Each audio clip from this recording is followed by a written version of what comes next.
Prenons un fil de cuivre en forme de ressort et raccordons ces deux bouts à un instrument qui mesure le courant électrique, un galvanomètre.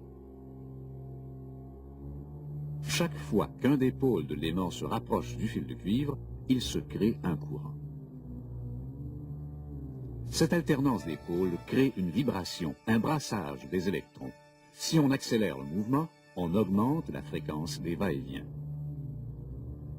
Ce n'est pas la proximité du champ magnétique de l'aimant qui produit le courant, mais plutôt le déplacement de ces pôles près du fil de cuivre. Un courant alternatif est ainsi créé, un va-et-vient continuel des électrons dans la matière.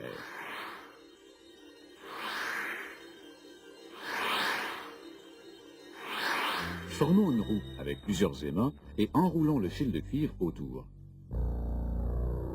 Nous reproduisons ainsi le mécanisme de l'alternateur. À l'intérieur du stator, qui renferme plusieurs bobinages de fil de cuivre, le rotor de l'alternateur, composé d'une série d'électroaimants, tourne à une grande vitesse. Mais pour faire tourner le rotor, il faut une source d'énergie. Elle peut venir de la combustion du pétrole ou du gaz, de l'énergie atomique ou encore du mouvement de l'eau.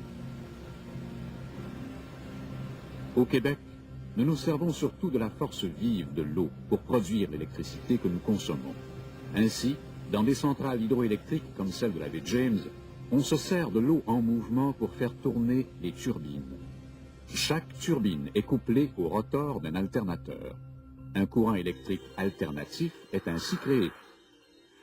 Ce mouvement alternatif des électrons se répercute dans tout le réseau qui est relié à ces alternateurs. Dans le réseau d'Hydro-Québec, la fréquence du mouvement de va-et-vient est de 60 fois par seconde.